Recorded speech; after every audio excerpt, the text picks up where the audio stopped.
Wa qauluhu ta'ala, dan berfirman Allah Subhanahu wa ta'ala,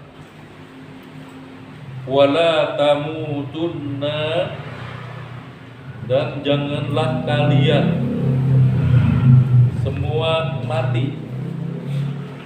Wala tamutunna, dan janganlah kalian semua mati, illa, kecuali, wa antum muslimun, kalian itu dalam keadaan muslim, berserah diri. Ya. Amrun minhu, diperintahkan, minhu, dari ayat itu, subhanahu, oleh Allah Subhanahu wa ta'ala, bil mauti, agar mati, alal Islam, atas ajaran Islam. Bisa nggak kita mati dalam ajaran Islam? Bisa nggak?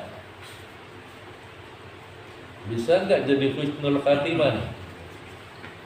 Halo. Bisa nggak jadi husnul khatimah? Bisa. Kalau bisa, mesti ada versinya. Versinya apa? Harus taat kepada Allah. Kalau taat kepada Allah kita sudah jalankan, maka semuanya kita serahkan kepada Allah. Maka kita disuruh mati dalam keadaan Islam, Muslim. Kalau kita mati dalam keadaan Muslim, secara otomatis kitanya nih yang harus memelihara iman kita. Kemarin kan sudah saya ngomong, jangan suka kita mengucapkan kalimat-kalimat yang tidak baik pada diri kita. Contoh, yang dilarang agama jangan kita kerjain. Ulama udah melarang, wahai umat Islam, jangan mengucapkan kalimat selamat kepada orang lain. Selamat Natal, itu sebagian besar mayoritas ulama mengharamkan. Ketika kita mengucapkan kalimat selamat Natal, berarti kita mengakui Tuhan dia. Kalau kita mengakui Tuhan dia, nah kata orang liberalis, kita mengucapkan juga, tapi iman saya tidak terganggu kok. Ya belum. Ingat doa, ya muqallibal qulub, tsabbit qalbi ala dinik. Wahai Tuhan yang membolak-balikan hati manusia. Nah kalau lagi kita mengucapkan kalimat seperti itu, kita dibolak-balikkan hati kita jadi kafir, gimana? Bisa nggak? Bisa. Itu mudah saja bagi Allah.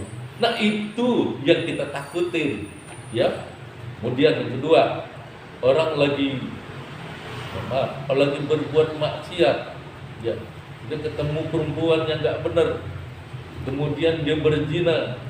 Nah kalau lagi berzina malaikat cabut gimana? Gancang.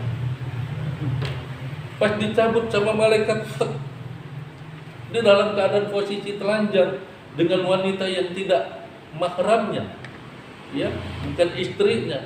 Tiba-tiba dia bergaul seperti itu. Nah tiba-tiba kalau udah begini gimana? Pertanggungjawabannya kepada Tuhan. Kemarin juga saya bercerita, ada orang, ya kan, yang digodok. Digodoknya bukan digodok di panci, tapi digodok di api neraka. Ketika digodok, ya, dia mengucapkan kalimat ya Hanan, ya Manan, ya Dzul Jalali wal Ikram. Itu selama berapa? 1000 tahun. Jibril muter selama 4500 tahun. Pas Jibril muter, kedengeran tuh kalimat ya Hanan, ya Manan, ya Dzul Jalali wal Ikram. Kaget Jibril. Jangan-jangan ini umatnya Nabi Muhammad yang ketinggalan dimampir dulu, gitu ya. Pas ketinggalan, diangkat Akhirnya dicari sama Jibril, nggak ketemu. Laporan dulu ke Malik, ya Malik, tadi aku mendengar di sana ada suara ya kanan, ya manan, ya Dzul Jalali wal Ikram. Coba cari, mungkin itu umat Nabi Muhammad. Baik, dimuter tuh malaikat Malik selama 1000 tahun, nggak ketemu. Laporan lagi kepada malaikat Jibril, ya Jibril, aku sudah muter selama 1000 tahun, tapi nggak ketemu di lembah mana tuh orang ada. Akhirnya malaikat Jibril pun langsung naik ke arsy Allah, disujud kepada Allah, ya Allah, tadi aku mendengar ya kanan, ya manan, ya Dzul Jalali wal Ikram. Di manakah gerangan suara tersebut ya Allah? Dengan hak Nabi Muhammad, aku ingin memberikan syafaat kepada orang ini. Akhirnya Allah Subhanahu wa taala memberitahukan, ya Jibril, orang yang mengucapkan kalimat ya kanan, ya manan, ya Dzul Jalali wal Ikram itu ada di lembah itu. Coba kau samperin. Akhirnya malaikat Jibril pun turun. Setelah turun lagi ke neraka, dilaporkan kepada malaikat Malik. Kemudian ya Malik, kata Allah, itu orang yang di lembah ini dan di tempat ini. Coba dicari benar ada. Udah jadi onggokan. Ya, udah jadi onggokan. Langsung dibawa. Dia tanya dulu, ya Malik, apakah kau pengen menambahkan siksamu kepadaku? Tidak, tapi Jibril yang ingin bertemu dengan engkau. Nah, akhirnya diambil tuh malaikat Malik, dihadapkan kepada malaikat Jibril. Ayo kalau gitu kita naik ke atas. Akhirnya sujud mereka berdua, orang ini, ya Allah, dengan hak kami, dengan hak saya membaca ya kanan, ya manan, ya Dzul Jalali wal Ikram, kami mohon ampunan engkau ya Allah. Akhirnya Allah pun mengampunkan. Setelah diampunin oleh Allah, langsung ya Jibril masukkan orang ini ke telaga Kautsar. Ya, dicuci dulu sama Jibril, dikocak-kocok, nah selesai dicuci, ya dipakaikan baju, masukin ke surga, bertemu dengan Nabi Muhammad. Setelah dipeluk, kemana saja engkau? Aku di neraka mampir dulu, mampir ribuan tahun, ya mampirnya ribuan tahun. Kenapa sudah gitu dimasuk surga? Lagi di pintu surga nih orang pakai ngomong sama Allah, ya Allah, surga udah penuh. Tidak, surga itu tidak penuh.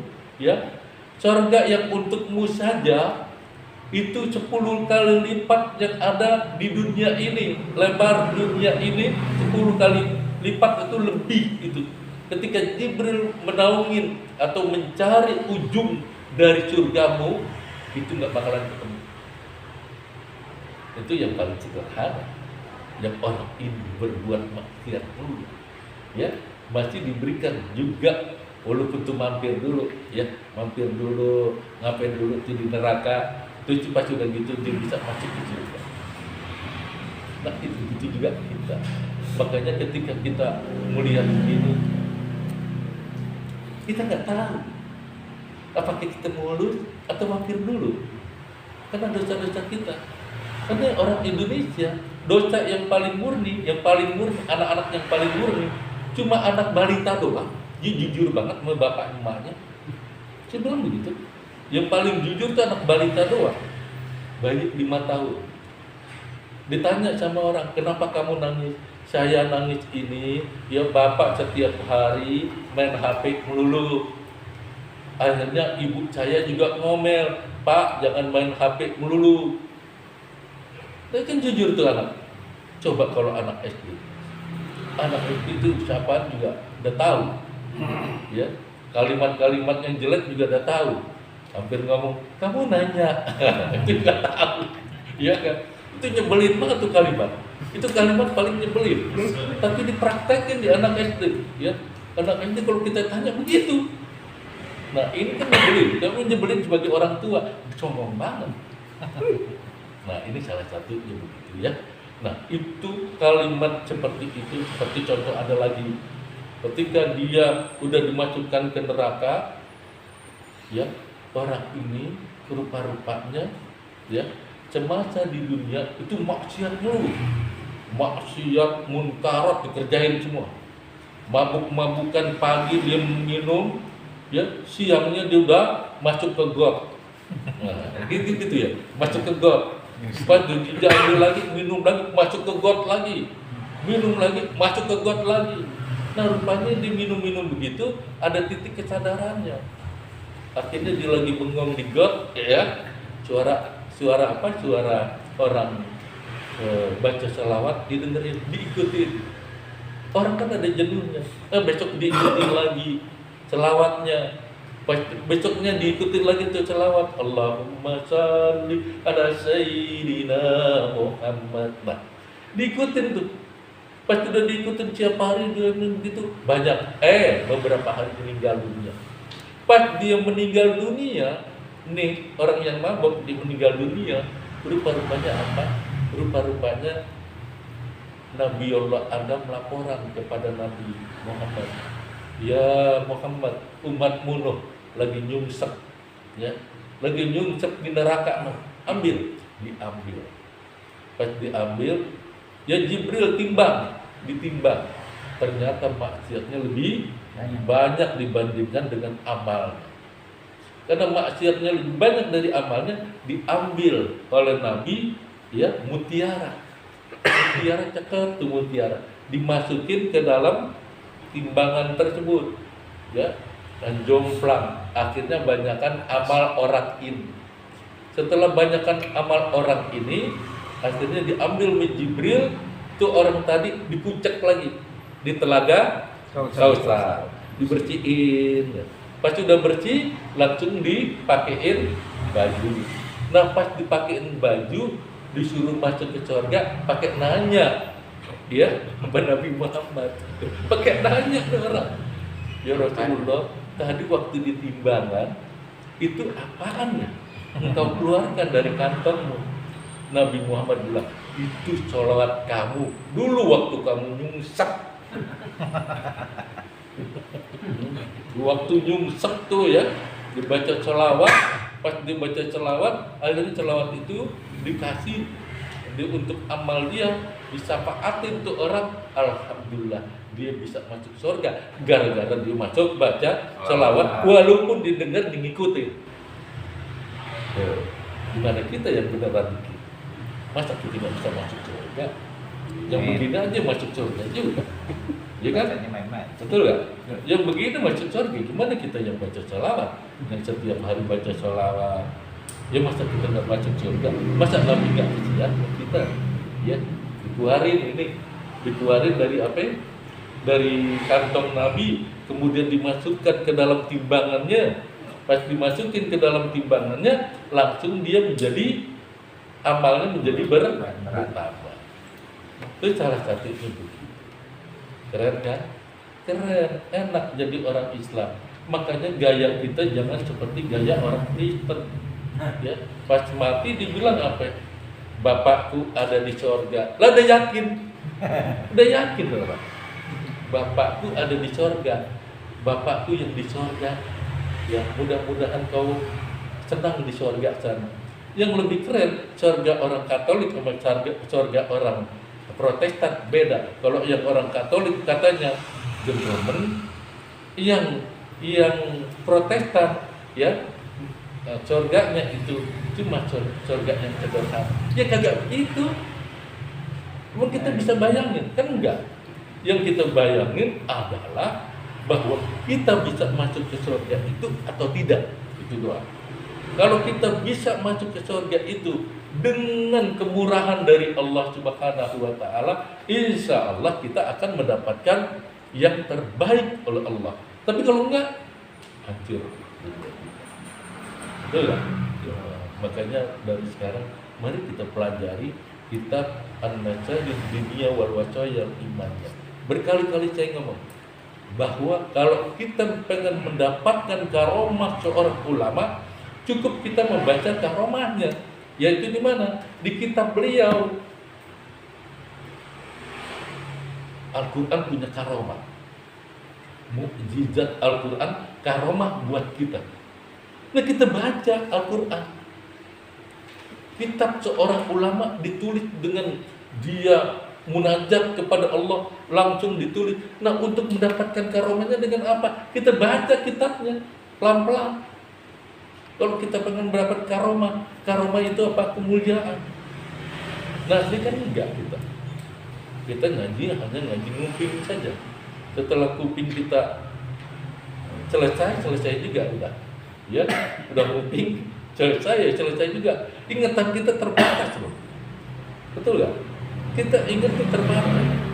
Barusan kita taruh kunci di sini, padahal kuncinya masih di motor. Tadi kunci di mana sih? Ya, padahal kuncinya masih di motor. Dilupa bawa, dicari di sini juga. Itu ingatan kita. Betul nggak? Terjadi kan Imam begitu ya? Terjadi begitu. Maka karena terjadi begitu, kita jangan sampai salah begitu. Nah, kalau kita terjadi begini, jangan kita ulang-ulang lagi, gitu ya. Nih, wala tamutunna illa wa antum muslimun. Janganlah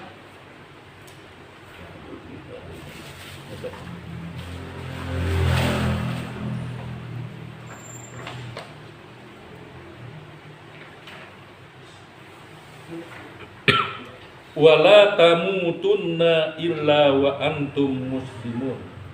Janganlah kamu mati illa kecuali wa antum muslimun, dalam keadaan berserah diri kepada Allah. Jadi kita berserah diri itu. Cara kita berserah diri gimana? Kita patuh kepada hukum yang Allah telah turunkan kepada kita semua. Amrun minhu subhanahu bil mauti alal Islam. Perintah minhu untuk wafat dalam keadaan Islam oleh Allah Subhanahu wa taala bil mauti alal Islam, yaitu wafat dalam keadaan Islam. Wa huwa, dan itu adalah dinullah, agamanya Allah. Dinullah, agamanya Allah. Alladzi, yang, alladzi artinya yang. Akhbar fi kitabihi, diberikan kabarnya, fi kitabi, di dalam Al-Qur'anul Karim, annahu dinu indahu, bahwa Islam itu agama, ad-dinu, agama, indahu, yang di sisinya. Nyanya kemana? Di sisi Allah. Jadi Islam itu agama yang di sisi Allah. Wa annahu, dan sesungguhnya Islam itu la yakbalu,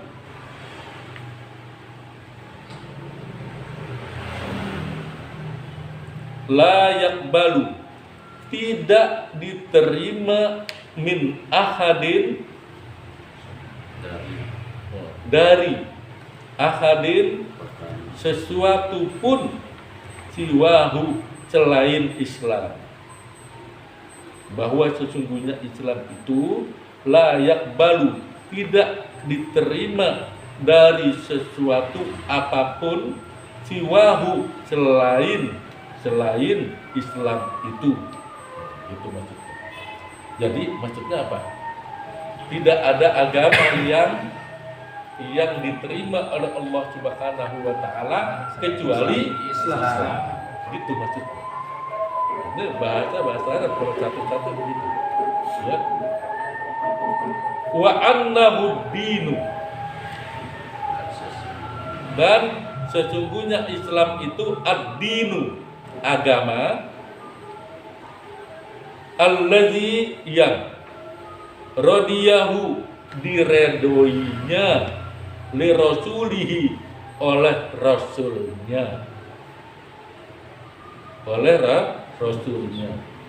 wali ibadihi, dan untuk beribadah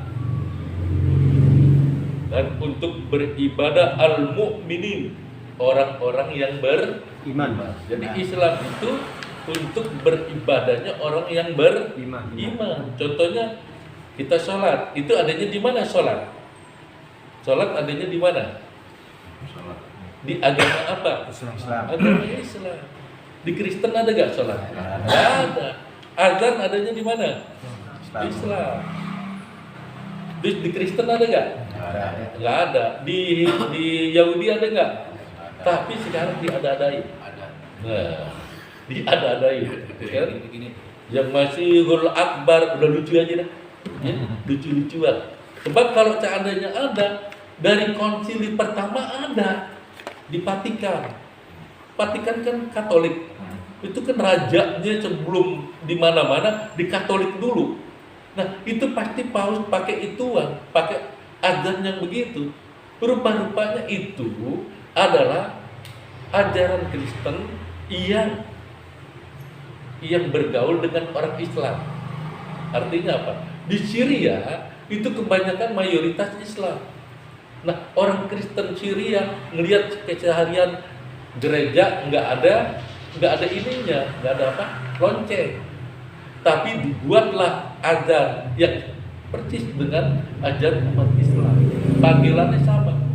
Tapi itu hanya berlaku di Syria doang. Di tempat-tempat lain nggak ada. Nah, cara sholatnya juga sebelum sholat itu di Syria pakai wudhu juga. Pertama wudhunya lucu dia, kepala dulu. Nah, kepala dulu diusap. Setelah kepala apa? Muka. Setelah muka baru tangan. Tangan, kuping dulu, baru kaki. Ya. Dan terkadang saya melihat terbalik, kaki dulu, baru kuping. Nah, itu di Syria ada itu. Tapi itu kenapa? Dia bergaul dengan orang Islam. Pendetanya bergaul dengan orang Islam. Baik, sama-sama Ortodok. Ortodok Syria dengan Ortodok Mesir beda.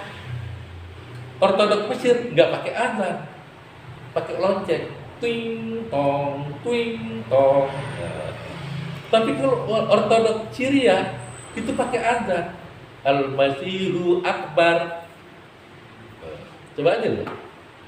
Nah, itu salah satunya. Ya, itu niru-niru karena dia bergaul di dalam pergaulan agama Islam. Tapi orang yang seperti ini aman nggak? Ya tidak aman di negeri kita. Karena apa? Mayoritas kita Muslim akan bingung ngikutin siapa. Tapi kemarin di tahun sebelum Covid 1986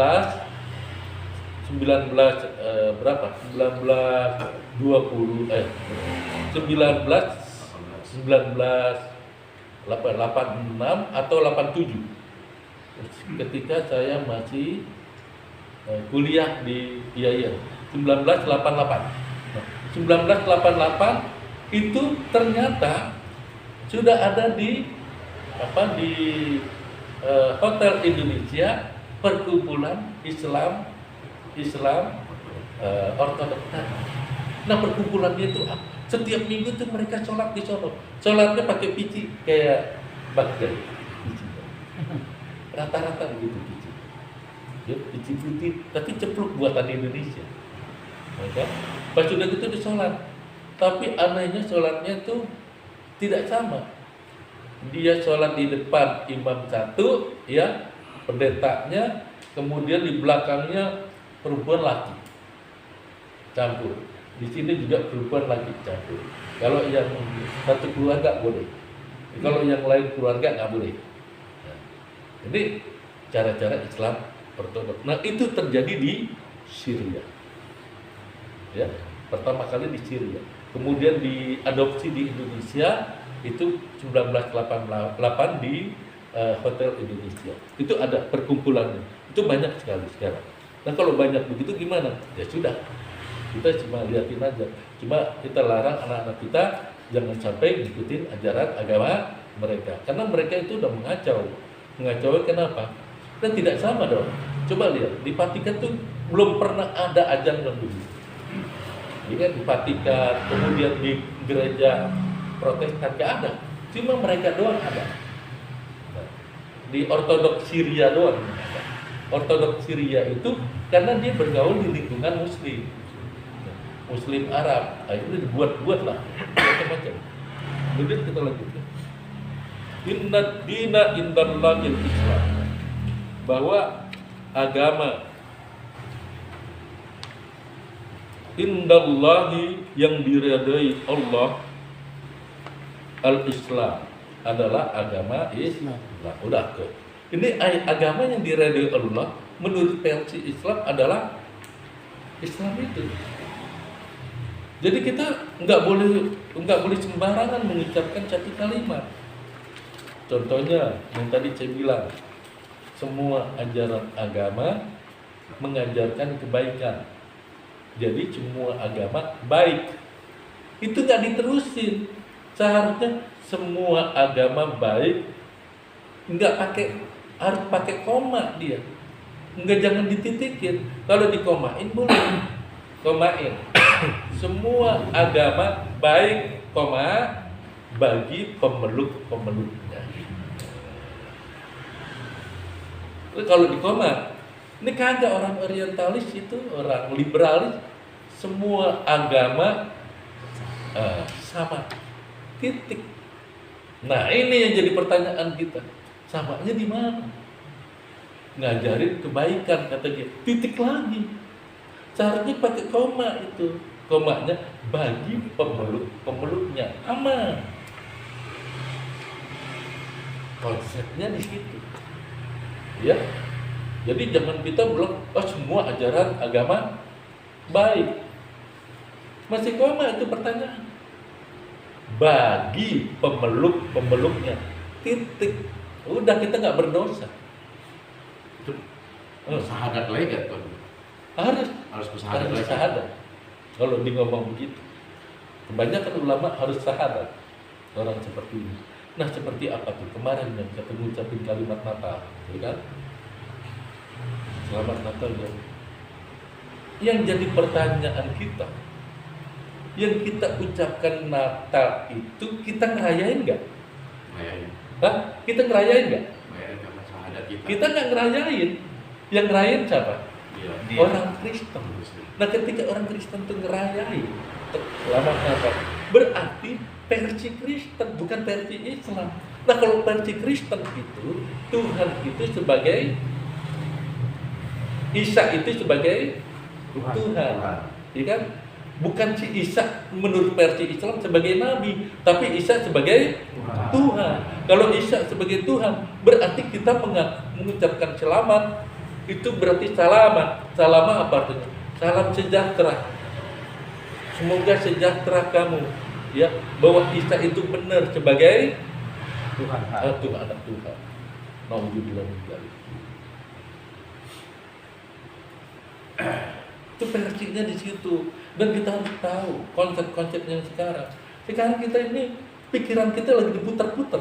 Putar-putarnya kenapa? Yang benar jadi salah, yang salah jadi benar. Udahlah toleransi. Oke, toleransi dalam Islam apa? Lakum dinukum waliyadin harus ditinggikan. Agamamu. Giliran ibadah, no. Giliran muamalat sosial, oke. Kan tadi saya bilang 3 jatuhnya. Yaitu pertama apa? Tauhid. Yang kedua ibadah. Ketiga muamalat. Muamalatnya apa? Sosial. Kalau dia lagi meninggal nggak ada kurung batangnya, kita ambilin kurung batangnya. Kalau dia mau pakai kurung batang, kan nggak pakai kurung batang, ya? Dan Kristen pakai kurung batang nggak? Bisa. Tidak pakai kurung batang. Iya, pakainya apa? Peti. Kalau kita punya peti di rumah, ya kasih. Kalau kita di rumah, Peti pula. Telur. ya kan gitu. Kita tolongin. Umpamanya dia nggak punya mobil ambulan, kita punya mobil ambulan, mau nggak Bang? Mau, ya udah. Ya silakan. Itu mau amanat nggak jadi masalah mau amanat. Nah kalau udah masuk ke gereja dia nyanyi, ketika dia lagi apa seperti kita sholat jenazah, kita keluar. Lagi apa tuh? Misalnya kita keluar. Jangan kita di dalam, mau ngapain? Sama aja kan mau jalan. Nah, itu yang jadi masalah. Tadi yang dimaksud dengan muamalah itu apa namanya, yang mengenai hewan kurban, kalau kita bagi orang Kristen boleh nggak Gimana? daging kurbannya? Bagi kita bagi orang Kristen daging kurbannya boleh nggak? Lagi Kurban kurban.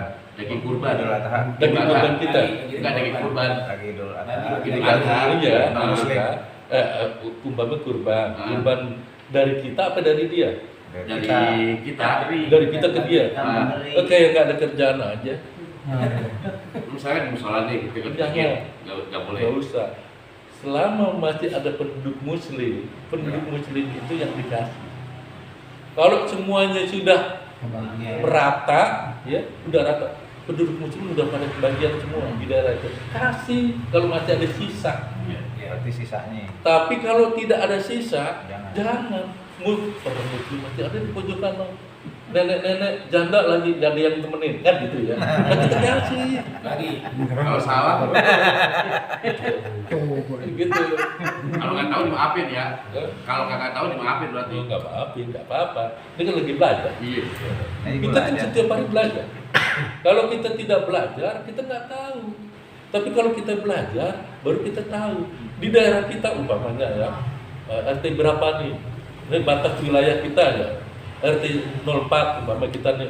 Ini RT 04 kan panjang tuh dari sana dari apartemen sampai ujung situ tuh. Itu RT 04. Nah kalau seandainya masih ada orang Islam yang lain, tiba-tiba tetangga kita orang Kristen, kemudian kita kasih, kita lagi nggak ini lihat RT 04-nya ternyata masih banyak orang Muslim yang nggak kebagian, kita berdosa.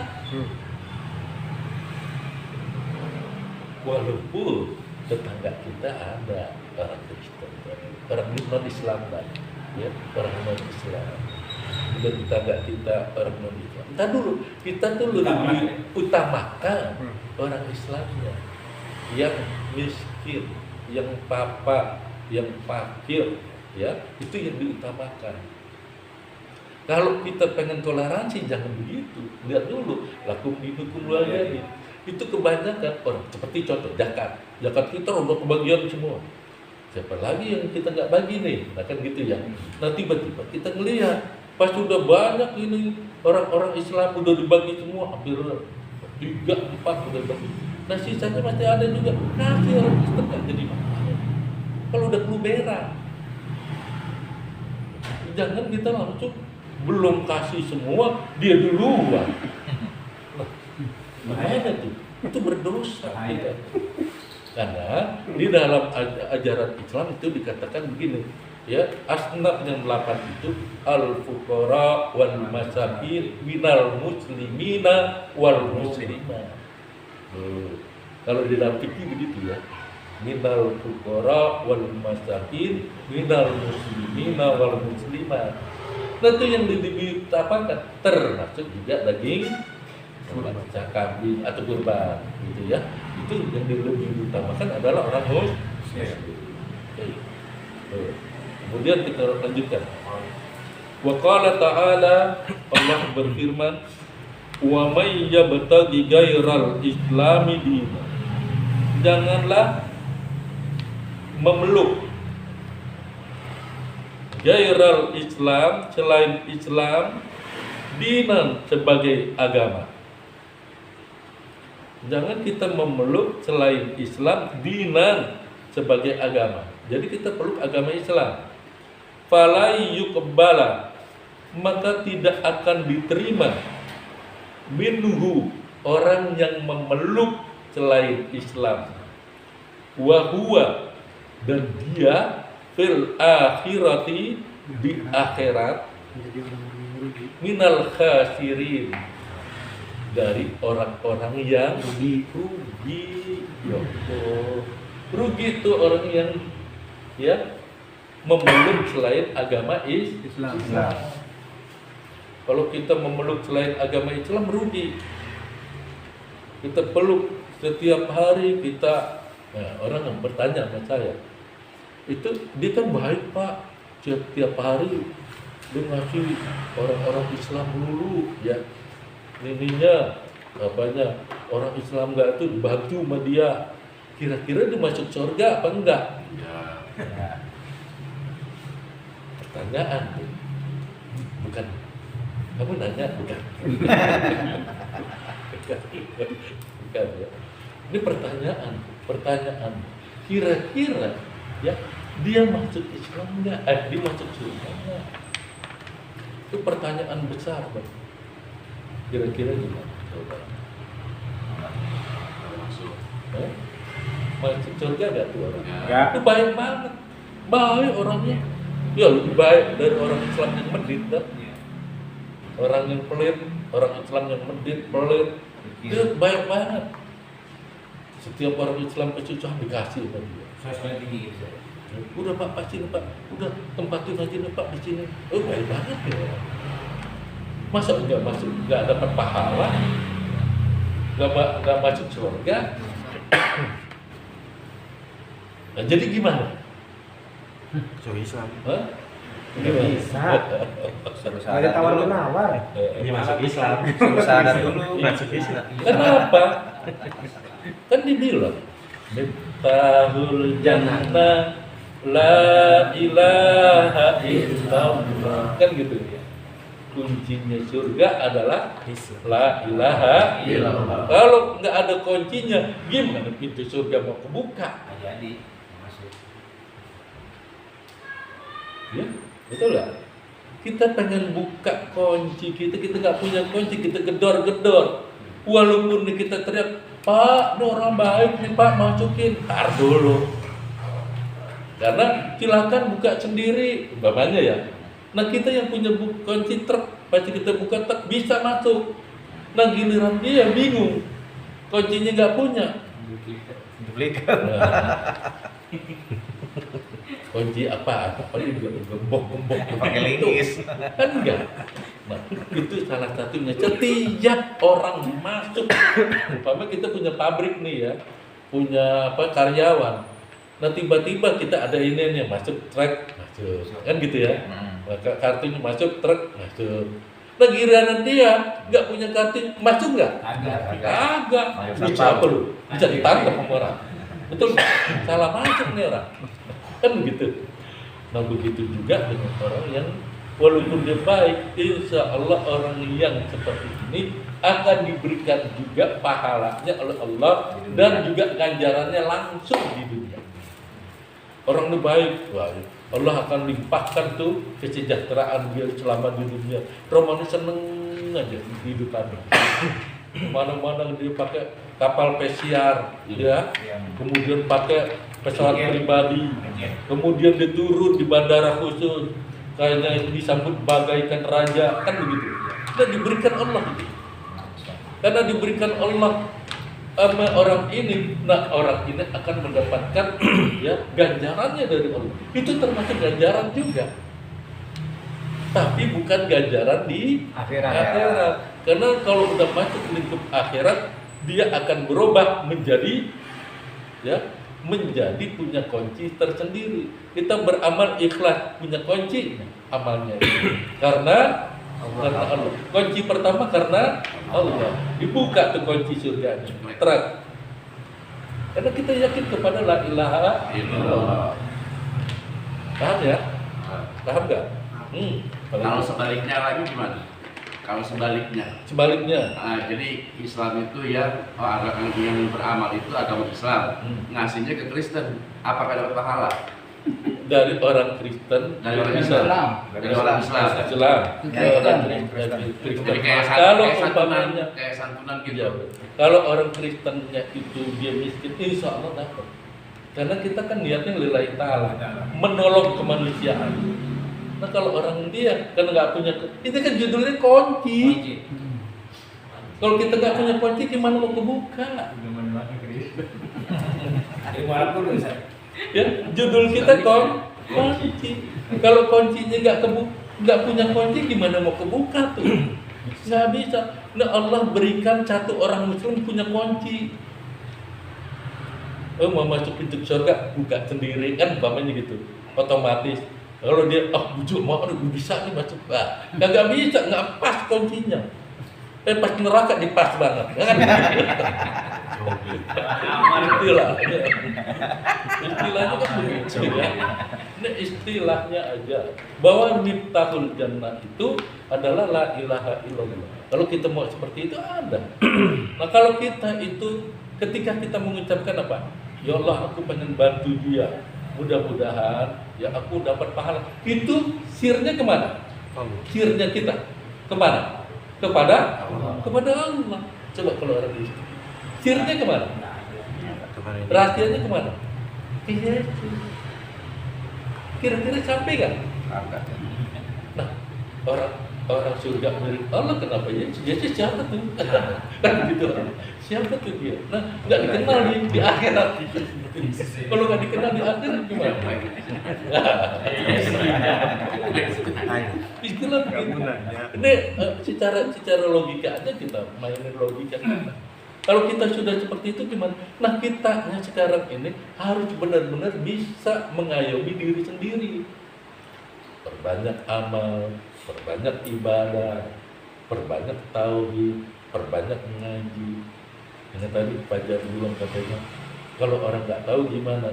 Kalau nggak tahu dimaafin, selama dia masih ngaji. Kalau dia nggak ngaji, ya kagak dimaafin. Kenapa nggak ngaji? Gitu. Ya kan? Ya kan? Istilah istilahnya seperti itu.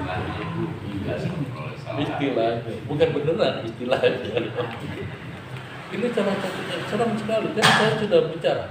Itu kita ngalamin kehidupan itu udah banyak sekali. Pertama alam arwah itu jutaan tahun. Alam arwah jutaan tahun kan?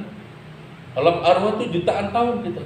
Sebelum Nabiullah Adam tuh ada, kita duluan diciptakan tuh arwahnya, arwah satu. Nah, pada di alam arwah itu kita ngobrol sama saudara kita, sama cuma kita nggak ingat pada saat kapan. Tuh, pas sudah lama diturunkanlah, pas sudah saatnya ayah dan ibu kita, ya ditiuplah ke rahim ibu kita. Pas sudah ditiup seperti itu, jadilah kita pas brojol. Nah, kita ngalamin juga alam namanya alam kandungan selama 9 bulan. Jangan 9 tahun, 9 bulan.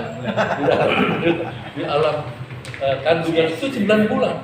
Pas di 9 bulan brojol, pas brojol namanya alam dunia. Nah, kita lagi ngalamin nih. Umur Nabi udah dipatok 63 tahun. Umur kita sekarang ini berapa tahun? Umpamanya 50 tahun, tinggal 13 tahun lagi. Kalau 60 tahun tinggal 3 tahun lagi. Bonus. Ya kan? Kalau lewat bonus. Lah patokan. Kalau lebih gimana? 70 tahun bonus.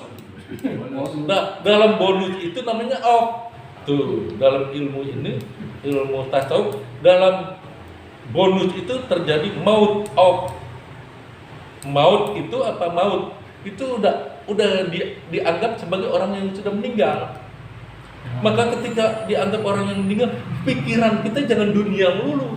Herat banyak yang nunggu panggilan. Udah nggak biasa. Karena pikiran kita ini jangan dunia melulu. Ya, silakan. Ya, silakan. Karena pikiran kita tuh jangan dunia melulu, secara otomatis outnya ada. Jadi kelebihan umur itu di dalam ajaran tasawuf itu namanya al-maut. Al-maut itu kusra, maut sementara. Karena umur Nabi 63, umur kita 70, berarti 8 tahun jatah bonus. Nah, ketika jatah bonus itu 8 tahun itu kita mestinya menjadi al-mautu kusra, yaitu menanti kemautan, menanti kematian. Karena kita menanti kematian, secara otomatis 8 tahun kita pergunakan dengan sebaik-baiknya untuk ibadah. Jangan ngurusin dunia dulu. Nah, kalau umpamanya sekarang ini kita usianya 50 tahun. Nah, menjelang 63, 13 tahun itu kita menanti namanya. Intidor, dalam bahasa tasawuf namanya intidor. intidoril mauti. Intidoril mauti, kita menuju kematian. Nah kalau kita menuju kematian, kita ngapain nih? Ibadah lagi. Terbaca kita ngurusin dunia, nggak habis-habisnya. Ketika nggak habis-habisnya tuh dunia, kitanya menjadi orang yang selalu terbebani oleh dunia tersebut. Ibaratnya apa? Ibarat ketika kita berada pada satu posisi kitanya itu gimana? Posisi kitanya itu ketika kita bayangan kita itu ada, maka bayangan itu kita kejar, kita tarik, kita kejar, kita tarik, kita kejar. Kira-kira bisa nggak? Enggak. Nggak bisa. Berhentinya tuh bayangan kalau kita diem. Begitu juga dengan kita mengejar dunia, berhentinya cuma diem. Diem itu dalam bahasa Arab namanya istirahat lil ibadah. Istirahat untuk beribadah. Makanya ketika orang muslim itu istirahatnya adalah ibadah. Nah, ada di rumah kita diem begini, kita tafakur, udah jangan kemana-mana. Kalau usianya sudah 70 tahun, ya jangan macam-macam dah. Hidup sendiri dah. Balik aja, ya Bang Jaya. Hidup sendiri. Iya, itu wajib itu. Nah ini salah satunya begitu. Kalau kita nggak begini ya Allah, kita harus tahu juga bahwa segala sesuatunya yang di alam ini cuma kita yang milikin. Cuma cara kita milikin itu beda masing-masing. Cuma ketika kita pengen sesuatu yang baik, kebaikan kita itu nggak ada. Kenapa sih bilang nggak ada? Karena apa yang kita bayangkan, kita eksploitasi, ternyata hanya lingkup pikiran kita, bukan hati kita. Contoh, mohon maaf, kita sholat. Ketika kita sholat, Allahu Akbar, kira-kira yang kita ingat sholatnya atas sesuatu yang lain. Pikiran lain. Pikiran lain. Sesuatu yang lain. Yang nggak terbayangkan kita bayangin, umpamanya kunci motor tadi di mana? Begitu kan? Kunci motor di mana? Udah nyata, ya Allah. Nah, pasti lihat kunci motornya ada di kantong. Tuh, sesuatu yang kita nggak bayangin, kita bayangin. Karena apa? Hati kita kurang khusyuk. Ya, kita lanjutkan. Wa qala ta'ala al-yawma akmaltu lakum dinakum wa atmamtu 'alaikum ni'mati wa raditu lakumul Islam dinan. Al-yawma akmaltu lakum dinakum.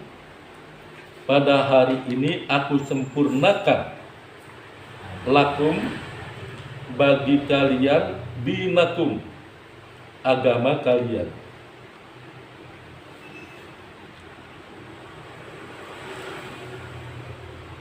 Wa atmamtu 'alaikum nikmati, dan aku cukupkan alaikum atas kamu nikmatku.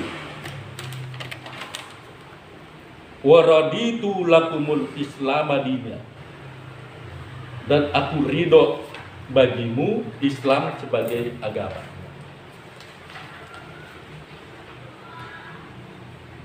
Wa raditu lakumul Islam dinan, dan aku ridho Islam, dan aku ridho lakum bagimu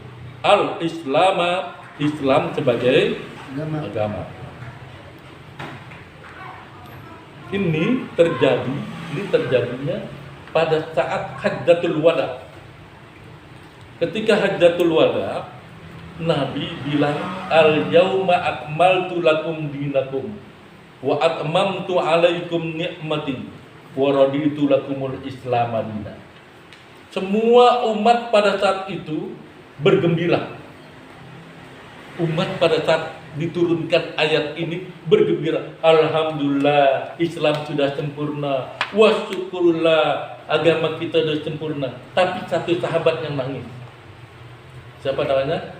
Sayyidina Abu Bakar As-Siddiq. Sayyidina Abu Bakar As-Siddiq langsung mengucurkan air mata. dan dia menangis di rumahnya terseduh-seduh. Orang-orang pada kaget, orang-orang pada gembira dia nangis. Kata Sayyidina Abu Bakar, tahukah kalian bahwa surah ini sudah sempurna? Ayat Al-Quran sudah sempurna. Karena ayat Al-Quran sudah sempurna, secara otomatis nabinya pun sudah sempurna. Secara otomatis juga kita akan ditinggalkan oleh Nabi Muhammad Shallallahu Alaihi Wasallam. Ketika kesempurnaan agamanya ada, maka kesempurnaan itu ditarik yang membawa kesempurnaan tadi, yaitu Nabi Muhammad Shallallahu Alaihi Wasallam. Pada saat itu sahabat semua yang tadi bergembira pada nangis semua. Itu ayat sebagai ayat ya yang pertama kali bisa takwil ayat Sayyidina Abu Bakar As-Siddiq. Dikatakan begini, walaisa yaqdirul insan, walaisa dan tidak yaqdirul insan, manusia mampu, yaqdiru mampu, dan tidak manusia mampu ala ayyumita nafsahu, atas mematikan nafsahu, dirinya, alal Islam, atas Islam. Walakin akan tetapi qad ja'alallahu lahu sabilan ila zalika, akan tetapi Allah menjadikan lahu baginya sabilan jalan ila zalika, ke arah tersebut, ke arah kita biar bisa mati dalam keadaan Islam. Jadi nggak mungkin orang bisa mati ya, besok saya mati dalam keadaan Islam, nggak bisa. Ketika kita sakaratul maut, nggak mungkin kita mati ini dalam keadaan Islam nih, nggak bisa. Karena apa? Layak diru. Kita nggak tahu nanti kita meninggalnya gimana. Apakah dalam keadaan husnul khatimah atau su'ul khatimah? Kita nggak tahu.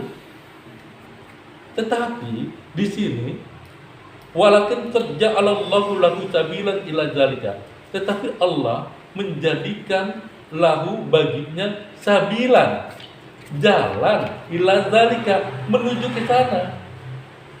Contohnya apa? Orang ini ketika dia mau sakaratul maut atau dia mau 40 hari mau meninggal, dia senang bersedekah. Itu salah satu apa? Salah satu anugerah Allah kepada orang ini. Nah, dikatakan di situ al-yauma akmaltu lakum dinakum wa atmamtu, dan aku cukupkan nikmatku atasmu asalkan kamu beragama Islam. Sempurnakan al-yauma akmaltu, pada hari ini aku sempurnakan lakum dinakum, bagimu agamamu. Dan disempurnakan ajaran kita, ajaran agama kita. Kalau kita disempurnakannya gimana? Cara menyempurnakannya, kita sholat yang benar, kita tahu hukumnya. Ketika kita tahu hukumnya tentang sholat tersebut, berarti kita sudah menyempurnakan ajaran agama di dalam diri kita. Kalau kita sudah menyempurnakan diri kita dengan ajaran Islam, insya Allah Allah akan menjadikan jalan mudah menuju kepada keredoannya. Tetapi kalau kita nggak begitu, siapa hari mainnya main, kalau umpamanya ada teman, ayo kita main remi, plak plok, udah tua, ubanan, masih begitu. Saya bilang innalillahi, kan begitu ya. Makanya orang yang seperti ini harus benar-benar tahu diri bahwa kita nggak mungkin, orang yang soleh saja itu paling takut kalau matinya dalam keadaan su'ul khatimah. Tetapi kok kenapa orang berani nantang Islam? Di main remi, di jalanan, dilihatin orang nggak ada maluknya. Orang yang seperti ini berarti menantang akmaltu lakum dinakum wa atmamtu alaikum, dan aku cukupkan bagimu ya nikmatku.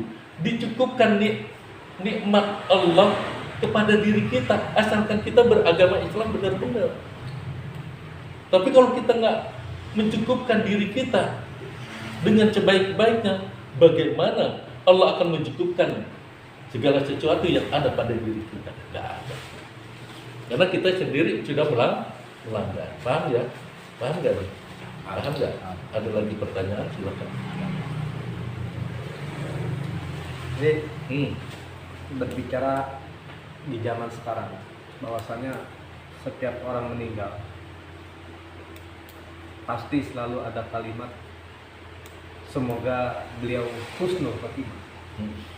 Padahal kalau kita bicara seperti yang tadi kita bahas, husnul khotimah itu adanya di awal, bahwa kita menginginkan mati itu husnul khotimah, doa dirinya.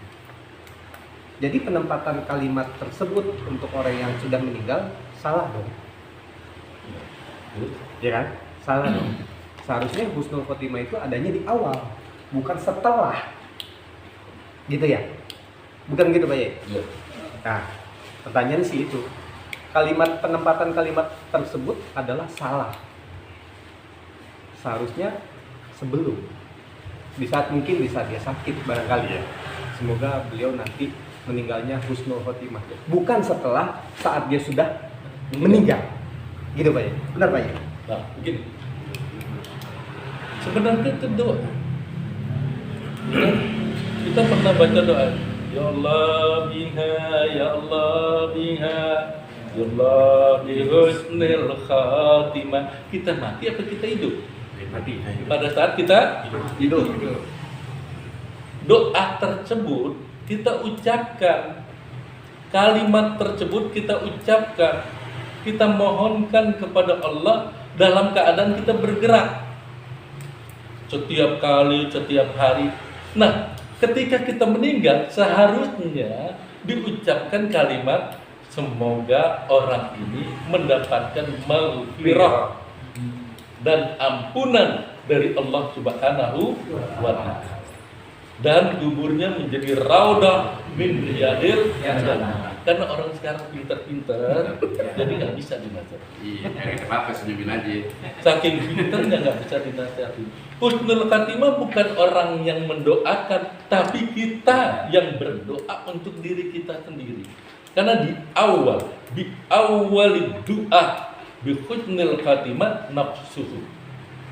Awal untuk doa-doa yang mengenai dirinya seperti husnul khatimah, ya Allah minta husnul khatimah, itu adalah diri kita sendiri, bukan orang lain.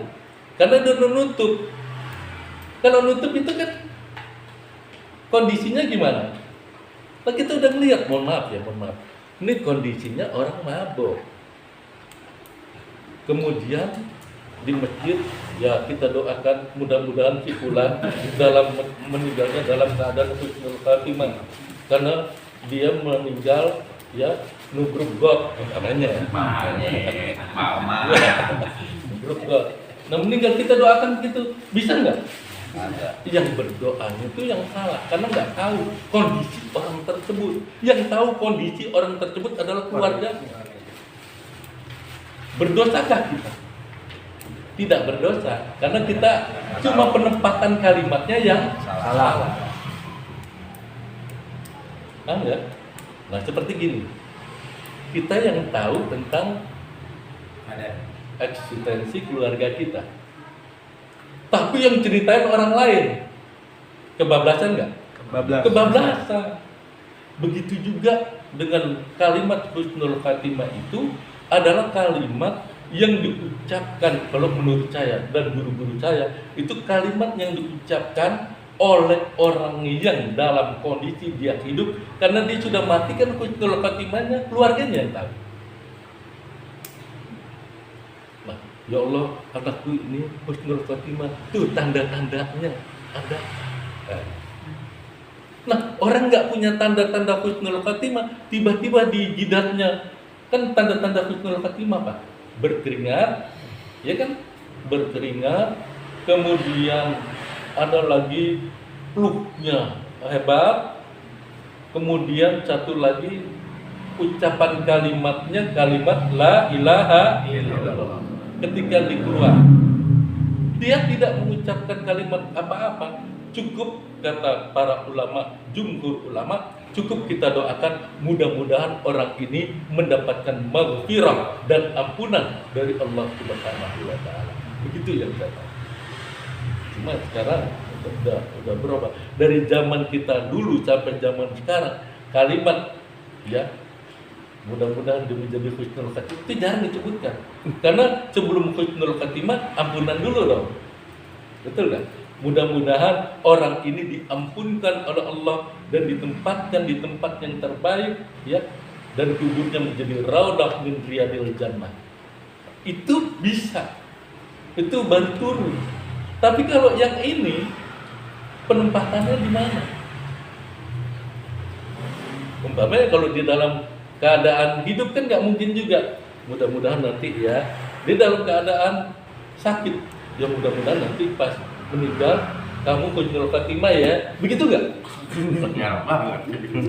Parah juga. Nah, nggak ketemu juga. Jadi kalimat tersebut menurut versi para ulama, termasuk juga Kiai Haji Syafi'i Hagam, itu kalimat terancur yang dilestarikan oleh umat Islam. Tetapi kenapa didiamkan, kok dibolehkan gitu ya? Itu kan karena apa? Sebagian umat Islam mempercayai kalimat itu hanya doa. Nah, ketika kita berdoa, doa itu mau diterima oleh Allah atau tidak, itu urusan hak mutlak Allah. Cuma tata cara berdoanya tuh harusnya minta ampun dulu segala dosa-dosa dia, ya. Setelah kita minta ampun, kita tanya keluarga gimana nih kondisi, ya Allah kondisinya bagus Pak, dia mengucapkan kalimat mudah-mudahan husnul khatimah. Iya. Nah, itu baru pas begitu. Mudah-mudahan husnul khatimah. Ya Pak, alhamdulillah mudah-mudahan husnul khatimah. Mereka dong, ada tidak husnul khatimah. Tidak. Baik, itu saja dari saya. Assalamualaikum warahmatullahi wabarakatuh. Waalaikumsalam.